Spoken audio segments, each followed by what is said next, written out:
भारत में 2000 सालों से जातिवाद का इतिहास है।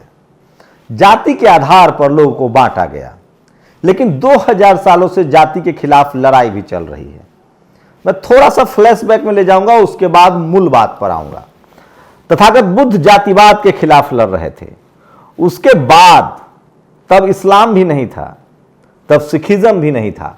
2000 साल पहले ब्राह्मणवाद, जातिवाद, मनुवाद से बुद्ध की लड़ाई चल रही थी। उसके बाद बीच में इस्लाम आया, वो आया मिडिल ईस्ट से। लेकिन भारत में वहां भी अब ओबीसी है, मतलब शैक्षणिक और सामाजिक पिछड़ापन है। मैं ये नहीं कह रहा हूं कि इस्लाम में जातिवाद है, मैं ये भी नहीं कह रहा हूं कि इस्लाम में छुआछूत है। बहुत अच्छी अच्छी बातें लिखी हुई है, लेकिन धरातल पर आप जाएंगे तो मुसलमानों में भी शैक्षिक रूप से और सामाजिक रूप से पिछड़ापन है। हो सकता है कि वो कन्वर्टेड मुस्लिम हो, जो पहले से जाति के आधार पर शोषित हो, लेकिन आज टेलीविजन अखबार पर तमाम जो अशराफ, मतलब जनरल कैटेगरी के जो मुसलमान हैं, वो नेशनल दस्तक और मेरे खिलाफ कैंपेन चला रहे हैं कि मैं मुसलमानों को बांट रहा हूं। मैं कौन बांटने वाला होता हूं? अगर आप में सामाजिक पिछड़ापन, शैक्षिक पिछड़ापन नहीं है तो आप तय कीजिए ओबीसी रिजर्वेशन जिनको मिलता है क्या वो बाहर हो जाएंगे? एक बड़ी कॉन्स्पिरेसी है। ठीक वैसे ही जैसे वैदिक धर्म के मानने वाले जो जाति के लाभार्थी हैं, वो कहते हैं कि हिंदुओं में कोई भेदभाव नहीं है। उसके बाद इस लड़ाई को कबीर साहब ने बढ़ाया, रैदास साहब ने बढ़ाया, यहां तक कि गुरु नानक साहब ने बढ़ाया, कहा नो रेस नो कास्ट। गुरु गोविंद सिंह साहब ने तो जो तमाम खालसा पंथ की स्थापना की, उसमें उन्होंने कहा है कि अस्त्र सजाइए, कपड़े वस्त्र सजाइए, उसके बाद पंगत में खाइए। ये सारे सिख धर्म से आया है। वहां भी एसटी और ओबीसी हैं। उनके धर्म में बिल्कुल जातिवाद नहीं है, लेकिन समाज में जातिवाद है। तो सिखों में भी है, बुद्धिस्टों में भी है।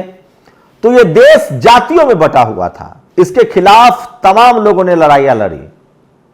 गुरु गोविंद सिंह, जो भारत में जो लोग महापुरुष पैदा हुए, मैं उनकी बात कह रहा हूं। तथागत बुद्ध, गुरु नानक साहब, गुरु गोविंद सिंह साहब, रैदास साहब, कबीर, संत शिरोमणि रविदास महाराज, कबीर।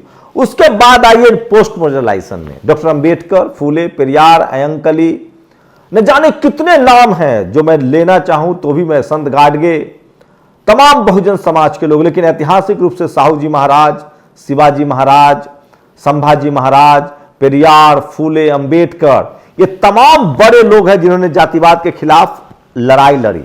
उसके बाद देश आजाद हो गया।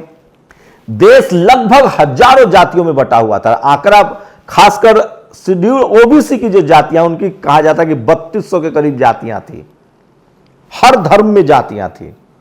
उसको एकजुट करने के लिए, देश को मजबूत करने के लिए एससी एसटी ओबीसी बना। अब यह स्थिति है कि आप सिख समाज में हैं तो भी वहां ओबीसी रिजर्वेशन है, शेड्यूल कास्ट रिजर्वेशन है। आप पिछड़े, आप हिंदू समाज में है तो भी एससी एसटी ओबीसी है। आप मुस्लिम समाज में हैं तो भी ओबीसी का रिजर्वेशन है और शेड्यूल ट्राइब का रिजर्वेशन है। आप अगर क्रिश्चियन समाज में तो भी ट्राइबल का रिजर्वेशन है। तो भारत में रिजर्वेशन दिया गया आपके सामाजिक पिछड़ापन, शैक्षिक पिछड़ापन और अनटचेबिलिटी, भेदभाव के खिलाफ।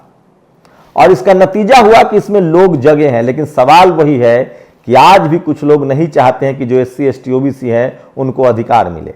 मैं आपसे सीधा सवाल पूछता हूं, अगर आप पढ़े लिखे हैं, किसी भी कम्युनिटी से हैं, किसी भी धर्म से हैं, किसी भी जाति से हैं, जो कि अब तक खत्म नहीं हुआ है। बाबा साहब ने उसी जातियों को खत्म करके, उन्होंने किसी धर्म को खत्म करने की बात नहीं कही है।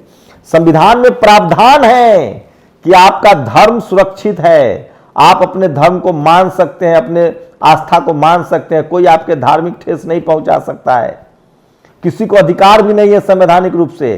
लेकिन बाबा साहब ने आपको सारा अधिकार एससी एसटी ओबीसी के नाम पर दिया है।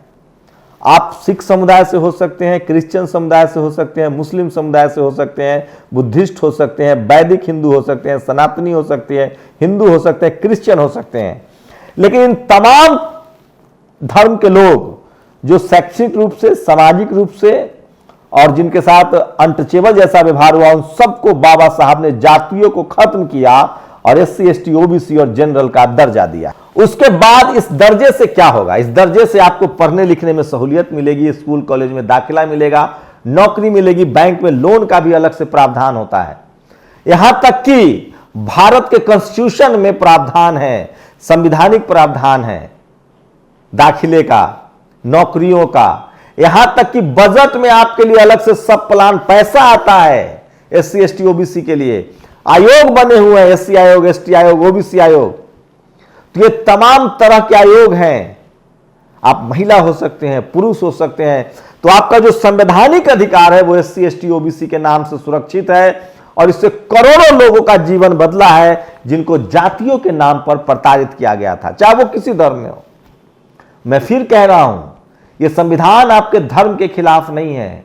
यह संविधान आपके धर्म को मजबूती से मनाने की आपको सुरक्षा देता है, आपके धार्मिक पहचान को सुरक्षित रखता है।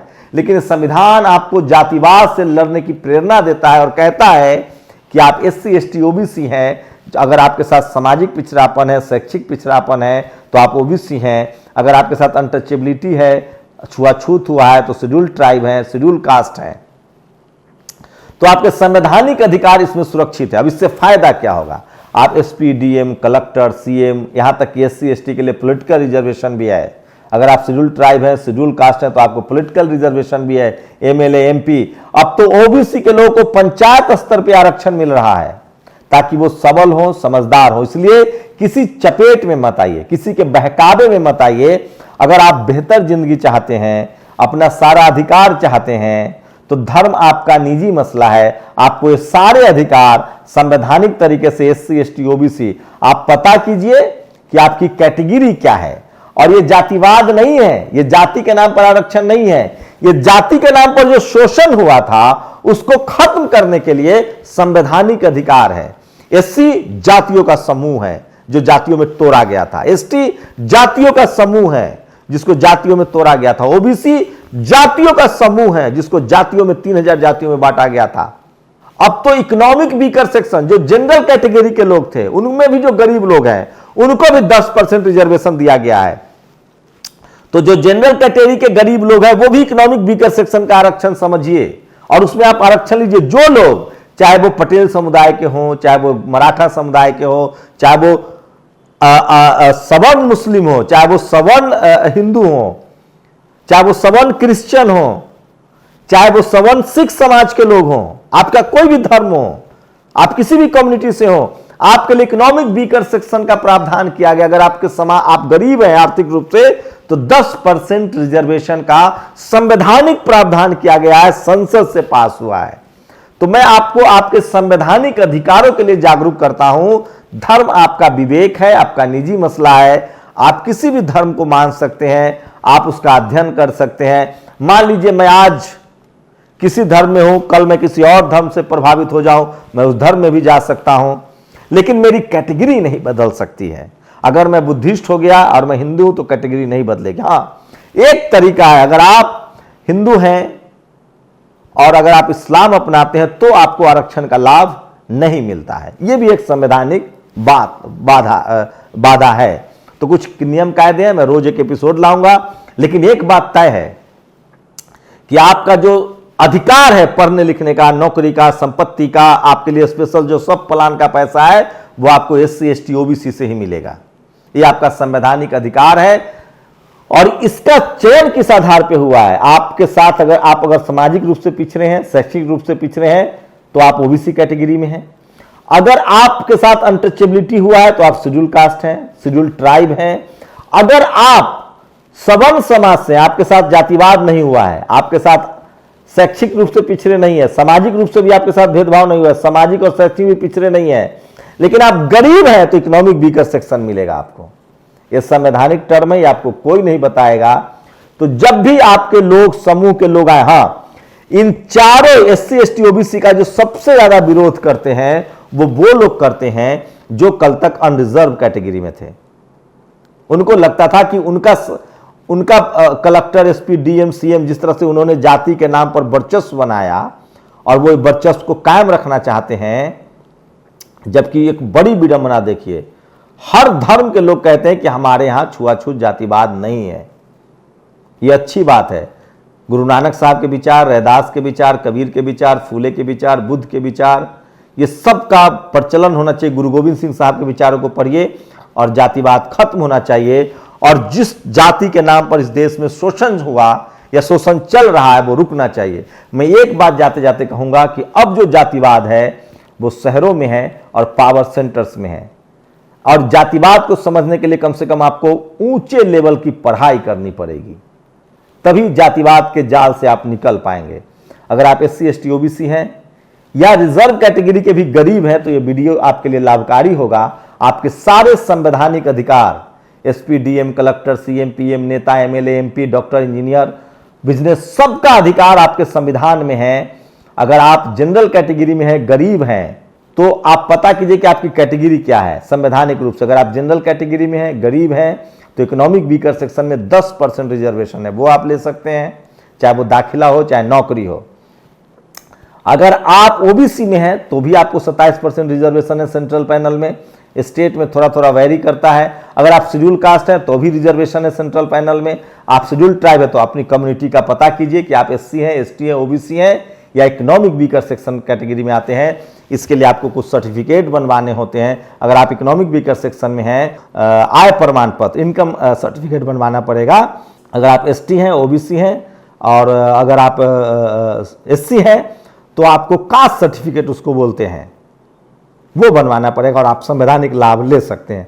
आप लोग अपनी प्रतिक्रिया जरूर दीजिए। शुक्रिया। नेशनल दस्तक की आपसे गुजारिश है कि अगर इसको बचाना चाहते हैं तो नेशनल दस्तक को सब्सक्राइब करने के लिए रेड कलर के सब्सक्राइब बटन को दबाएं, फिर बेल आइकन की घंटी दबाएं। नेशनल दस्तक को बचाने के लिए बहुत जरूरी है कि हर खबर को शेयर करें, लाइक करें, कमेंट जरूर करें।